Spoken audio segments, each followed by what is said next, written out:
আরশি, তুমি ঠিক আছো? Is anything wrong?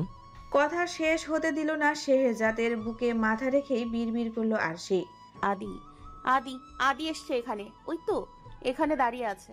তাসের কম্পমান তার গলবির তর্জনী তুলে ট্রেন্টের সামনের দিকটা ইশারা করতেই শেহজাদ তাকালো সেদিকে। মিনিট খানেক বাদে মেয়েটাকে আশ্বস্ত করতেই নরম স্বরে বলল, কেউ নেই ওখানে আরশি, একটু শান্ত হও প্লিজ। কথাটা শোনা মাত্রই বরফের ন্যায় জমে গেল আরশি। তস্ত্র ফিরে চাইল পেছনে। ফাঁকা ছাদ তার কণ্ঠের অবিশ্বাস্যকে সঙ্গে তুলল, উন্মাদের মতো আওড়ালো। অসম্ভব, আমি নিজের হাতে আঘাত করেছি আদির পায়ে। জখম নিয়ে এত তাড়াতাড়ি এখান থেকে সরে পড়া কোনো মানুষের পক্ষে অসম্ভব। ও নিশ্চয়ই আশেপাশে কোথাও লুকিয়ে আছে। দু বাহুর মধ্যখানে আগলে রেখে শেহজাদ তখনও হাত বুলিয়ে যাচ্ছে মেয়েটার চুলে। তবুও আরশি থামছে না। থরথর করে কাঁপছে তার সমস্ত শরীর। আপনি আমায় বিশ্বাস করছেন না, তাই তো? ভাবছেন আমি পাগলের প্রলাপ বকছি? ভাবুন, কিন্তু আমি নিজের চোখে দেখেছি আদি এখানেই ছিল, আমার সামনে, হাতে সিডেটিভস নিয়ে। আর আমাদের মেরে ফেলতে চায় শেহজাদ। প্লিজ আমার কথাটা একটু শুনুন। হুট করে শেহজাদের দৃষ্টি পৌঁছালো আরশির পেছনে। একটা কালো ছায়া রেলিং এর বাইরে থেকে মিনিট খানেক ওদের দিকে চেয়ে থেকে যেন অদৃশ্য হয়ে গেল সেখান থেকে। না, ভুল দেখেনি সে। শেহজাদের বুদ্ধি দীপ্ত চোখ জোড়ায় অন্ধকার নামলো অমনি। আক্রোশে ফুলে ফেপে উঠল চোয়ালের শিরা। গতবার আদিকে ছাড়লেও এবার আর নিস্তার নেই তার শেহজাদের হাত থেকে। শেহজাদকে সস্ত হয়ে থাকতে দেখে কান্না ভুলে বসলো আরশি। মানুষটা থমথমে মুখের দিকে তাকিয়ে কিছু বলার জন্য ঠোঁট জোড়া কিঞ্চিত ফাঁক হওয়ার আগেই এক হাতে আরশিকে শূন্যে উঠিয়ে অন্য হাত সমেত পাজাকোল করে তাকে কোলে তুলে নিল প্রফেসর। বিহ্বলিত চোখে সব প্রতীপ হলো আরশির হাত জোড়াও। টাল সামলাতে আঁকড়ে ধরল শেহজাদের গ্রীবাদেশ। সব প্রশ্ন চোখে চাইতেই শেহজাদ গম্ভীর স্বরে আওড়ালো, পুরো দুনিয়া একদিকে আর তুমি একদিকে থাকলেও আমি কখনো আমার স্নোফ্ল্যাগকে অবিশ্বাস করব না আরশি। তুমি ঠিক ছিলে, আদি এসেছিল এখানে, আর এটা আমার ব্যর্থতা যে আমি ওই দিন জানোয়ারটাকে শেষ করে দেইনি। ইনফ্যাক্ট আজও তোমাকে প্রোটেক্ট করতে পারিনি। বিস্ময় কাটতেই বিষণ্ণতায় ছেয়ে গেল আরশির কণ্ঠস্বর। শেহজাদ তার জন্য নিজেকে দোষ দিচ্ছে বুঝতেই সজোরে বলে উঠল, কিন্তু আপনি শেষ মুহূর্তে এসেও আমাকে বাঁচিয়েছেন। আপনার পায়ের আওয়াজ পেয়েই তো আমি সাহস করে ছুরি দিয়ে আঘাত করতে পেরেছি ওকে।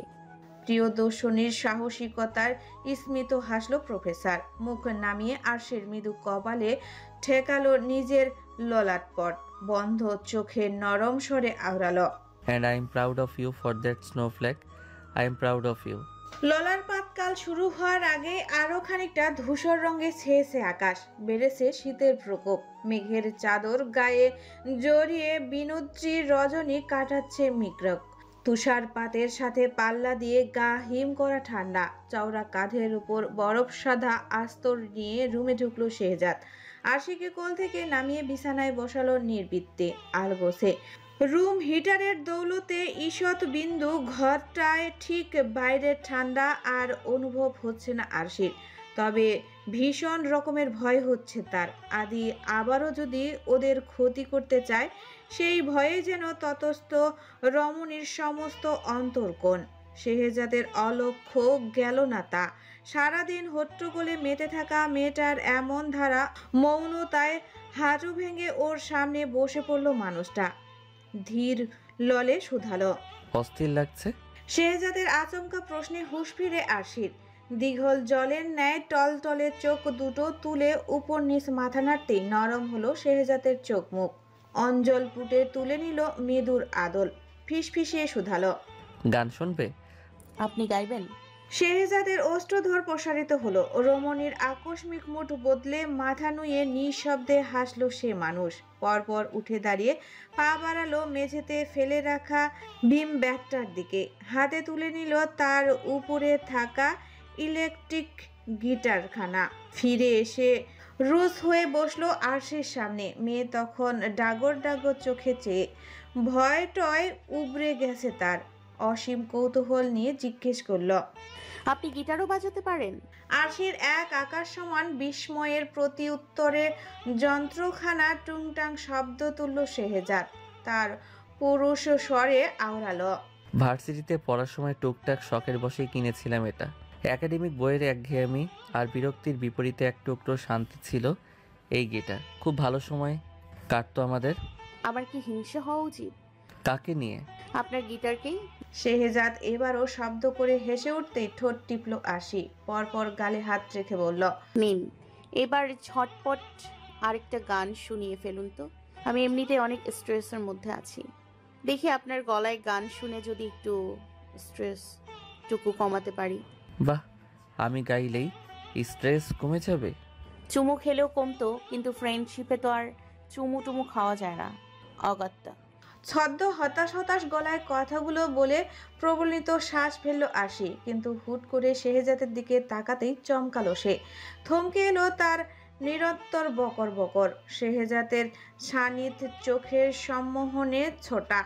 যে মেয়েটা নীলাদ্রির বুকে আকাশ ভেঙ্গে প্রেম নামালো, তার চোখে চোখ মিলাতেই আচমকা ঢুক গেল শেহজাদ। শেহজাদ হুট করে উপলব্ধি করল আরশির বিস্ময় ভরা দুটো বিস্ফোরিত চোখ, তুলতুলে অষ্টপুট সুডোল চিবুকে স্বর্গীয় সৌন্দর্য যেন থামিয়ে দিচ্ছে সময়ের গতি। শিফন শাড়ির ফাঁক ফোকর দিয়ে উকি দেওয়া সুকোমল নারী গর্তরের সামনে শ্বাস নিতেও বেগ পেতে হচ্ছে তাকে। নিজেকে আটকাতে মুখ থুবড়ে পড়ল তার পুরুষ সত্তা। খরা বেয়ে বেরোলো তৃষ্ণার্ত বুকটা অস্বীকার জানাচ্ছে চোখ ফিরিয়ে নিতে। আরশিও যেন বুঝলো এই নীল চোখের ভাষা। লাজুকতা হুট করেই কানের কাছে এসে বলল, গান শোনাতে হবে তো প্রফেসর, ভুলে গেলেন?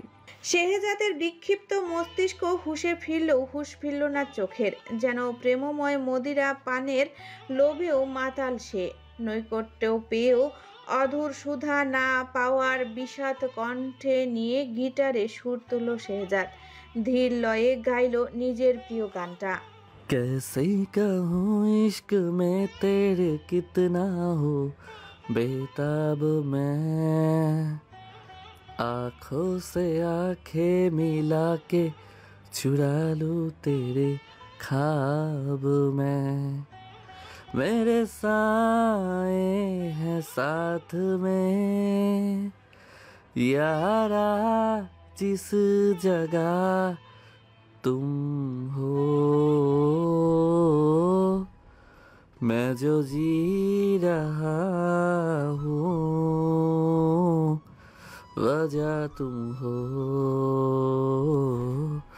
वजह तुम हो। আরশি তখনও বেঘরে তাকিয়ে শেহজাদের বন্ধ চোখের দিকে। কি এক অমোঘ অদ্ভুত টানে গানের মাঝে মেয়েটা আরো একবার কাছাকাছি চলে এলেও শেহজাদের। মানুষটা তখনও এক হাঁটু ভাঁজ করে বসা বিছানার কিনারে, অন্য পা স্পর্শ করে আছে মেঝে। আরশির কাণ্ড কারখানা আমলে নেই তার। বন্ধ চোখে গিটার হাতে ব্যস্ত সে পুরুষ। কিন্তু গানের মাঝে আচমকায় গিটারটা হাত থেকে ছিনিয়ে নেওয়ায় থামলো সে। কপালে ভাঁজ পড়তেই ওর উপর অনুভব করলো নারীর অস্তিত্ব। ঘাড়ের দু পাশ ঘিরে ধরল একজোড়া প্রবল হাত। হৃদপ্রকোষ্ঠের গতি বাড়ল শেহজাদের। চোখ বন্ধ খোলার আগেই কানের নিঃশঙ্খ ছুঁয়ে আরশি আওড়ালো, সবসময় আপনি আপনার ভালোবাসা জাহির করেছেন, হাজারবার ভালোবাসতে চেয়েছেন, শুধু আমিই চাইনি এত তাড়াতাড়ি আপনার 3 বছরের শাস্তি কমিয়ে দিতে। তবে আজ যদি আমি নিজে থেকে চাই, তাহলে আর একবার ভালোবাসবেন আমায়? কি হলো, ভালোবাসবেন না আমায়? রমণীর কিন্ন স্বরের আকুল আবেদনখানা শেষ হলো গলার স্বরের কিঞ্চিত ফ্যাঁস ফ্যাঁস পরিবর্তনের মধ্য দিয়ে। তন্দালু চোখ, আরশির শরীরের তীব্র উষ্ণতা বোধগম্য হতেই তড়িৎ বেগে চোখ খুলল শেহজাদ। হুট করে কোলের উপরে বসা মেয়েটার দিকে তাকাতেই উদ্ঘৃন্ন হলো তার সৌম্য ক্লান্ত মুখ। বুঝলো জ্বরের প্রকোপে তার আদর ভালোবাসা পাওয়ার এমন তীব্র অভিলাষ আরশির। জ্বর না থাকলে আরশি হয়তো এমন আবদার করতো না। ভেবেই বুক চিরে বেরোতে চাইল এক অদৃশ্য দীর্ঘশ্বাস। তবে স্ত্রীর প্রতি নিখুঁত ভালোবাসার সামনে এই অদৃশ্য দীর্ঘ কার শ্বাস বুঝি তার দীর্ঘতা হারালো। মনের অজান্তেই শেহজাদের হাত উঠে এলো আরশির কপালে। গরম ত্বকের স্পর্শে প্রকট হলো চক্ষুদ্বয়। অবাক স্বরে আওড়ালো, তোমার তো জ্বরে গা পুড়ে যাচ্ছে। কথাটা কর্ণগোচর হতেই কপাল গোটালো আরশি। তন্দালু চোখ মুখে নেচে কুদে উঠল বিমূর্ততা। কণ্ঠে বিস্ময় ঢেলে বলল, মানুষ মাত্রই জ্বর আসবে, তাই বলে আপনি আমায় ভালোবাসবেন না বলছেন?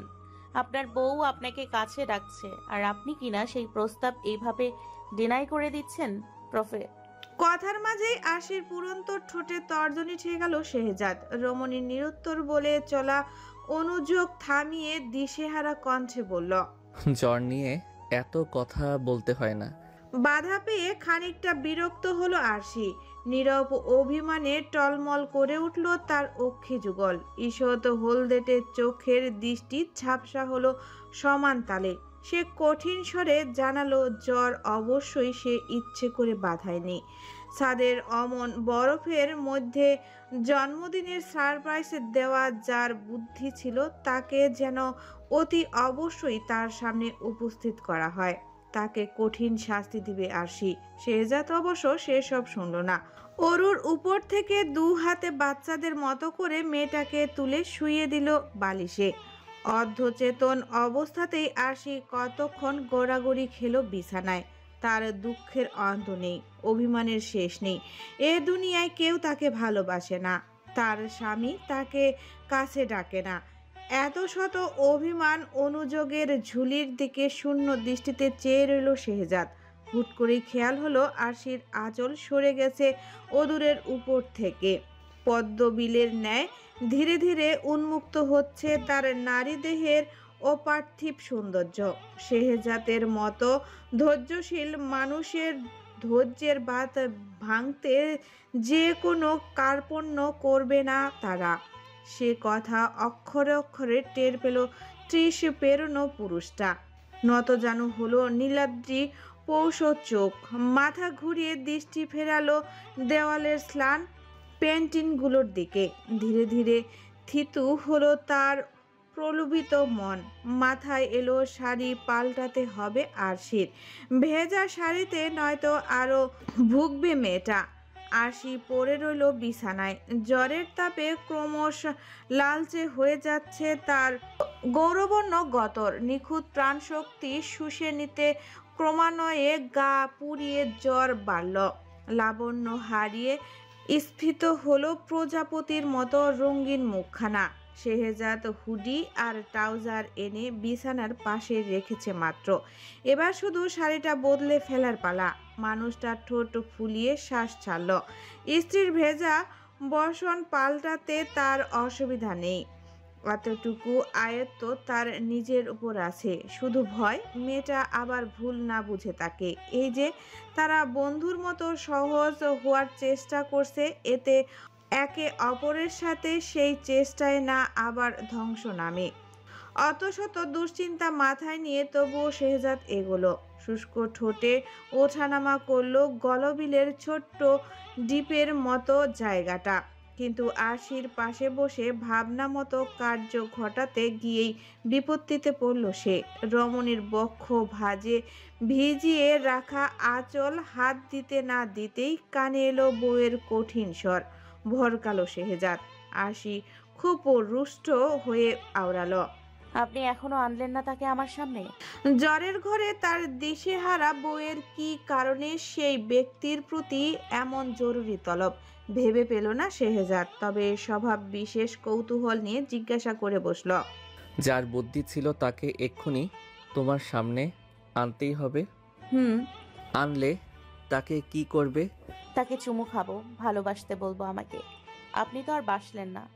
নিজের প্রতি হিংসে হওয়া অসুস্থতার লক্ষণ কিনা শেহজাদ জানে না, তবে এই মুহূর্তে সে প্রচন্ড পরিমাণে আত্মহিংসায় ভুগল। বৈরিতা ফুটে উঠল তার খুরখার দৃষ্টিতে। অথচ যে মানুষটাকে আরশি জ্বরের ঘরে খুঁজছে সে মানুষটা তো প্রফেসর নিজেই। অগত্যা প্রলম্বিত শ্বাস ফেলল শেহজাদ। চাপা হতাশ স্বরে বলল, যাকে খুঁজছো সে তোমার কাছে আছে। স্লো ফ্যাক। আরশি ওই নিভু নিভু চোখে এবার উঠে বসলো। জ্বরের তীব্রতায় মাথার যন্ত্রণা সীমাহীন। আরশি সেই সীমাহীন যন্ত্রণা পরোয়া না করেই শেহজাদের চোখে চোখ রাখলো। নিরেট স্বরে জানতে চাইল, কতটা কাছে? যতটা কাছে থাকলে আমি তাকে চুমু খেতে পারবো ততটা কাছে? প্রশ্নের পিঠে শেহজাদের স্বাগতিক চোখের দৃষ্টি মোলায়েন হয়। বর্তায় আরশির তপ্ত অষ্টপুটে। ভঙ্গুর শরীর নিয়ে টলতে টলতে তাকানো চোখগুলো বড় ঝড় তুলে শেহজাদের ভালোবাসা জমানো বুকে। অবশেষে মিনিট খানেকের নীরবতা ভেঙে বসে থেকেই রমণীর মুখ পানে ঝুঁকে এলো ক্লান্তিক পুরুষ। তারপর হুট করেই লুফে নিল আরশির তপ্ত কোমল অধৈর্যরা। ঘটনার আকস্মিকতায় ভরকায় না মেয়েটা। জ্বরের ঘোরে বোধহয় তার বিস্ময় শক্তি নিপ্রাণ। আর নয়তো অবিলাস পূরণ হওয়ার খুশির জোয়ারে রিক্ত শূন্য তার মস্তিষ্ক। শেহজাদের এক হাত উঠে এসেছে আরশির মসৃণ কেশকুলের। নীল চোখের পাতা নামিয়ে যেন শুষে নিতে শুরু করেছে প্রিয়দর্শিনীর শরীরের সমস্ত অসুস্থতা, জ্বরের তপ্ততা। আরশি থমকায়। শ্বাসরুদ্ধকর স্বপ্নের ঘোর থেকে বেরোনোর চেষ্টায় হাত দিয়ে ঠেলে সরাতে চায় শেহজাদকে, তবে লাভের লাভ খুব একটা হয় না। প্রস্তুর ভিতর শরীরটা ঠেলে সরাতে গিয়ে নিজেই কাহিল হয়ে উঠে আরশি। শেহজাদ তখন ঠোঁট ছেড়ে অতকৃত আক্রমণ চালিয়েছে গলায়। হাড্ডি সার খুঁজে তার উন্মত্তা একের পর এক রেখে চলল ভালোবাসার চিহ্ন। কামড়ের দাগ মাঝে কতটা সময় পেরিয়েছে আরশি জানে না, তবে যতক্ষণে শেহজাদ শান্ত হয় ততক্ষণে কিছুটা জ্বলতে শুরু করেছে তার ঠোঁটের অগ্রভাগ, গ্রীবাদেশ। আরশি ভেবেই নিয়েছে এই দুই জায়গায় কেটে ফেটে গেলেও খুব একটা অবাক হবে না সে, কারণ ঠোঁট আর গলার দিকে শেহজাদের অপরাধীর দৃষ্টি তাকানো সেই বিষয়টুকু কিছু হলেও আন্দাজ করতে পেরেছে তার অসাড় হয়ে আসা মস্তিষ্ক। কিন্তু ঠোঁট নেড়ে কিছু বলার আগেই হুট করে দু হাতের আঁচলে আরশির মুখখানা তুলে নিল শেহজাদ। অনুতপ্ত কণ্ঠে আওড়ালো, I am sorry, I thought I could control myself, but. শেহজাদের কথা থামে। বৃদ্ধা আঙ্গুলের আলতো করে ছুঁয়ে দেয় আরশির ঠোঁটের কোণার জায়গা। স্বর খাদে নামিয়ে শুধায়, বেশি জ্বলছে? আরশি উত্তর খুঁজে, কিন্তু বলার মতো কিছুই খুঁজে না পেয়ে ফ্যাল ফ্যাল দৃষ্টি মেলে শুধু তাকিয়ে রয় সম্মুখের মানুষটার পানে। শেহজাদ বুঝতে পারে না সেই চাহনির মানে।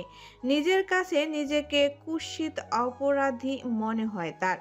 মনে মনে প্রস্তুতি নিয়েও ফেলল ঘটনার এখানেই সমাপ্তি টানার জন্য, নয়তো আরশি আরো অসুস্থ হয়ে পড়লে হিতে বিপরীত হবে। নিজেকে কখনো ক্ষমা করতে পারবে না সে। পরপর আরশির দিকে তাকে নরম স্বরে বলে উঠল, I think you need rest Arshi. আমি মাকে ডেকে দিচ্ছি। মা এলে তোমার শাড়িটা বদলে ফেলো, কেমন? আরশি এবারও নিশ্চুপ। কাঠের পুতুলটির ন্যায় নিস্তব্ধ তার অনাবিল বকে চলার স্বভাব। শেহজাদের বুকের ভেতর ধক করে ওঠে, মাথা নোয়ায় সে, কিন্তু নিঃশব্দে বিছানা ছেড়ে উঠে যেতে নিলেই পেছন থেকে তার পেশিবহুল হাতখানা আঁকড়ে ধরল মেয়েটা। বিমূর্ত স্বরে আওড়ালো, কোথাও যাবেন না আপনি? শেহজাদ থমকায়। প্রশ্ন চোখে পেছনে ফিরে চাইতেই আরশি বলে উঠল, একটা অসুস্থ মানুষকে রুমে একা ফেলে চলে যাচ্ছিলেন? চুপচাপ এখানে বসুন। কিন্তু তোমার শাড়িটা? আপনি পাল্টে দিন। শুধু শুধু এই মাঝরাতে বউয়ের শাড়ি পাল্টে দেওয়ার জন্য আপনি মা বাবার রুমে যাবেন মাকে ডাকতে? তারা কত গুরুত্বপূর্ণ কাজে ব্যস্ত থাকতে পারে আপনি জানেন? কপালে ভাঁজ পড়ল শেহজাদের। আরশির কথার অর্থ দাঁড় না করতে পেরে জিজ্ঞেস করল, এত রাতে গুরুত্বপূর্ণ কাজ মানে? আপনি না বললেন তখন বাবা আপনার থেকে মায়ের রাগ ভাঙানোর জন্য টিপস নিয়েছেন? যেহেতু সন্ধ্যায় টিপস নিয়েছেন তার মানে রাতে। কথার মাঝে নাটকীয় ভঙ্গিমায় আরশি থেমে যেতেই থতমত খেল শেহজাদ। প্রসঙ্গ বদলে বলার চেষ্টা করল, জ্বর নিয়ে কেউ এত কথা বলে? আমি পাল্টে দিচ্ছি শাড়ি, পিছনে ঘোরো। উদ্দেশ্য সফল হওয়ার গুরুত্বপূর্ণ কাজের বিষয়টা আর বেশি দূর টানতে হলো না আরশিকে। সে বাধ্য মেয়ের মতো পেছন ঘুরে বসলেও টের পেল দুনিয়া নিয়ে ঘুরছে তার মাথা। জ্বরে কাবু হওয়া ঠেলে বেরিয়ে আসতে চাইছে দুপুর থেকে খাওয়ার সব কিছু।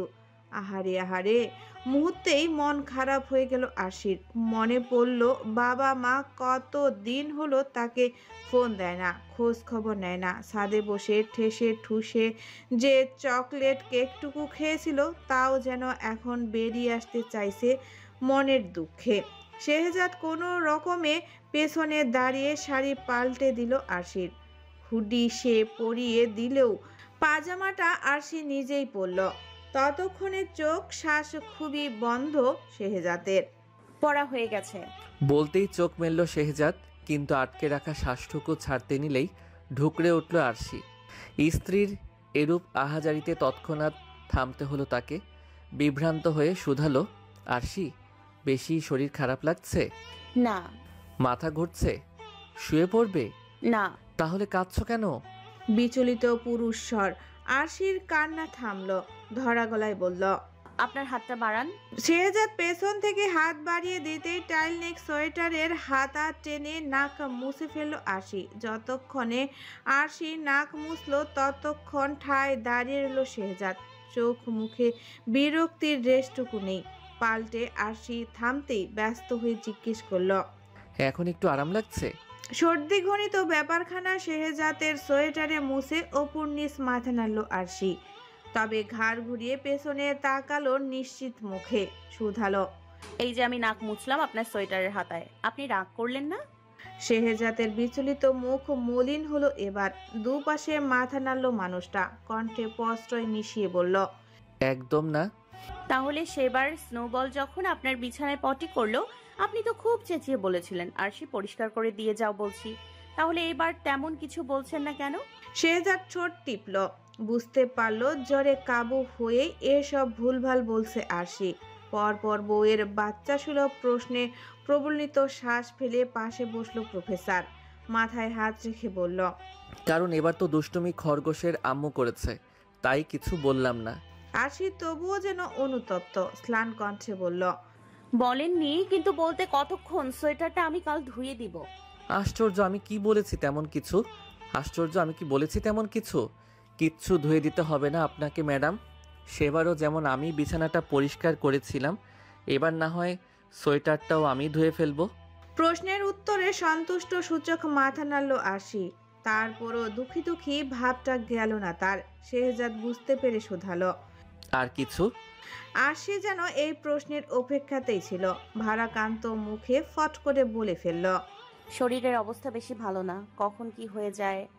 আপনি আমার ছেলেটার একটা বিয়ে দেওয়ার ব্যবস্থা করুন, অন্তত ছেলের বউয়ের মুখ দেখে ওপরে গেলেও শান্তি।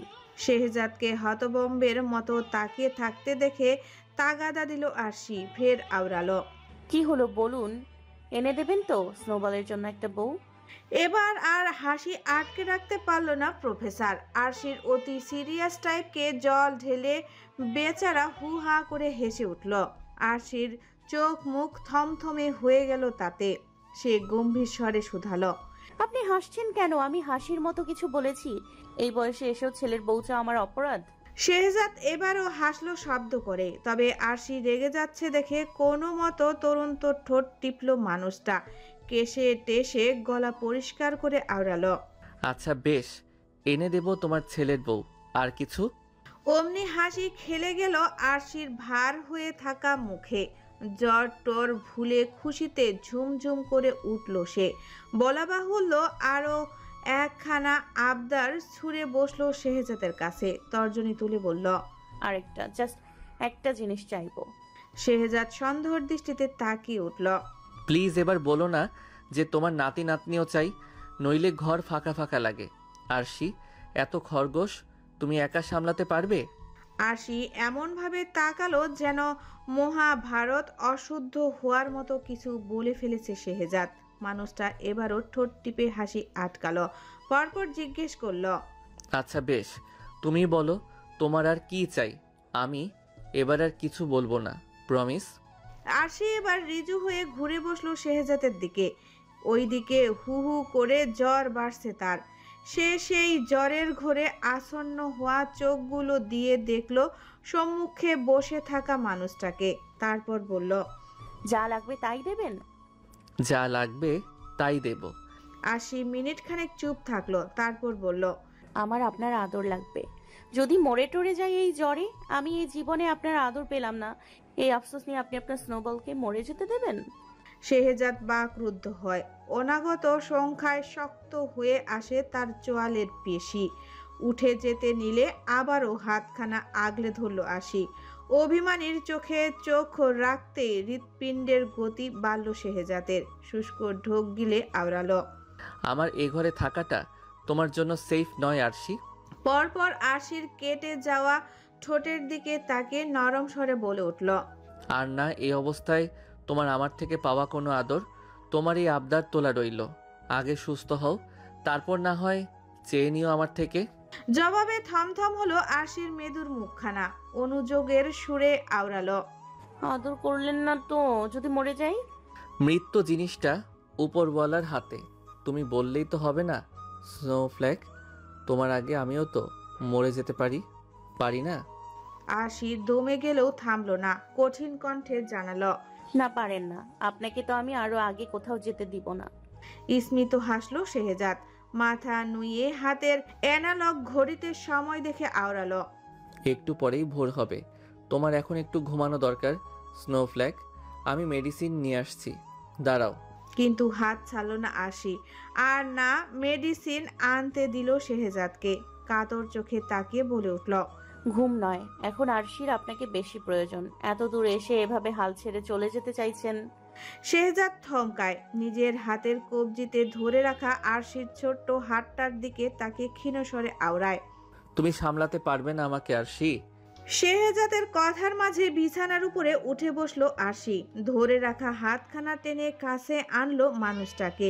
দুজোড়া তৃষ্ণার্ত চোখ একে অপরের সাথে সন্ধি করলো ভালোবাসার। আরশি ঝুঁকে এলো অল্প। প্রফেসরকে বিদ্যুৎ স্পষ্টের ন্যায় চমকে দিয়ে ঠোঁট ছোঁয়ালো তার অমসৃণ গালে।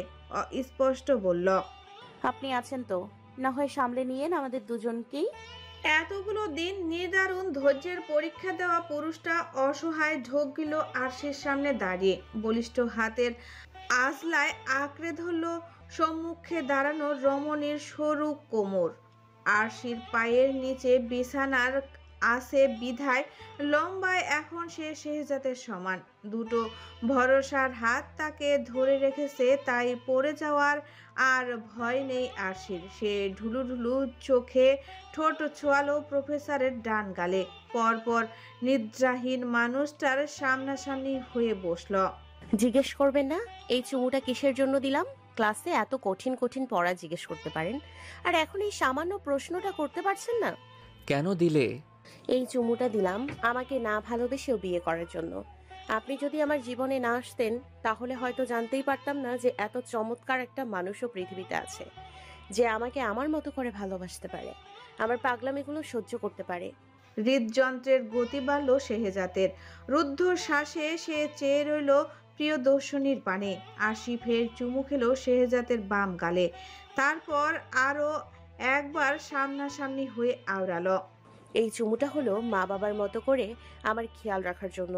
কত দূরে আছি তাদের ছেড়ে, অথচ কখনো মনেই হয়নি যে আমি তাদের কাছে নেই। কারণ ওই যে তাদের ভালোবাসার অভাবটা আপনি কিভাবে যেন কখনো বুঝতেই দেননি আমায়। শেহজাদ স্তব্ধ। স্তবক হারিয়ে যেন মূর্তিমান সে পুরুষ। আশি কপালে চুমু খেতেই বিস্ময় সমেত চোখ জোড়া বুঝে ফেলল আবেশে। নীলাদ্রির মতো নিঃশব্দে শুধু শুনল তার স্ত্রীর আদুরে স্বর। আর এই চুমুটা আমার মতো করে আমার মা বাবার খেয়াল রাখার জন্য। এই যে আমি ভুলে গেলেও আপনি প্রতিদিন ফোন করে তাদের খোঁজ খবর নিতে কখনো ভুলে যান না, সেই খবরটা কিন্তু আমি পেয়ে গেছি প্রফেসর। আমি আপনার ব্যাপারে আরো অনেক সিক্রেট জানি। শেহজাদ ধীরে সুস্থে চোখ খুলল। বড় নেশালো দেখালো তার নীল অক্ষি যুগল। মেঘ মন্দ স্বরে আওড়ালো, আচ্ছা, তাহলে আমিও একটু শুনি আমার সিক্রেটসগুলো। আর কি কি জেনেছো তুমি আমার ব্যাপারে? এই যে আপনি খরগোশ ভয় পান, এই সিক্রেটটা অবশ্যই মা বলেছে। আপনার খরগোশে ফোবিয়া আছে, তারপরেও আপনি কি সুন্দর সেই ক্যানিয়নের ট্রিপে থাকাকালীন স্নোবলকে আমাদের কাছে রাখতে রাজি হয়ে গেলেন। আবার আজ স্নোবলের জন্য বউ আনতেও রাজি হয়েছেন। ওয়েট, আপনার তো তাহলে আরো অনেকগুলো চুমু প্রাপ্য। কাছে আসুন তো, আমার চুমু খাওয়া শেষ হয়নি। শেহজাদ এবার আর কাছে এলো না, তবে প্রশ্ন কণ্ঠে শুধালো। হুম, আগে পুরোটা বলো। আর কি কি সিক্রেটস জানো? আরশি থামলো এবার। দুষ্টুমি বুদ্ধি ঘুরপাক খেলো তার ছোট্ট মাথায়। দাবি ছুড়ে বলল। আগে আদর করুন, তারপর বলবো। বিপরীতে শেহজাদের বলার মতো কিছুই রইল না। শেহজাদকে বাক বিতণ্ডায় হারিয়ে ঠোঁট টিপে বিজয়ী হাসি হাসল রমণী। কিন্তু বিধাতা বোধহয় আরশির এই জিতে যাওয়া সুখটুকু বেশি সময়ের জন্য তার কপালে রাখলেন না, কারণ তাকে অবাক করে দিয়ে দু হাতের নাজুক শরীরখানা শূন্যে তুলে ফেলল শেহজাদ। মেয়েটা হকচকিয়ে শেহজাদের দিকে তাকাতেই বুঝলো তার প্রয়সুবল দৃষ্টি শাগিত হয়েছে বহুক্ষণ। আরশি কথা জড়িয়ে ফেলল তৎক্ষণাৎ। বলিষ্ঠ দেহ, ষষ্ঠ উত্তপ্ত শরীরটা দু হাতের উপরে রেখে এগিয়ে গেল দরজার কাছে। পরপর পা দিয়ে ঠেলে লাগিয়ে দিল ভিড়ানো দরজাটা। আরশি শুকনো ঢোক গিলল এবার। ভয়ার্ত হলো তার নিরঠ কালো অক্ষি যুগল। কিছুক্ষণ আবেগের দাপুটে রমণী লেপ্টে পড়ে রইল শেহজাদের বুকে। অন্তরস্থলে বাড়তে থাকা ঢিপ ঢিপ আওয়াজের সাথে গলবিল শুকিয়ে এলো তার। অস্পষ্ট শুধালো।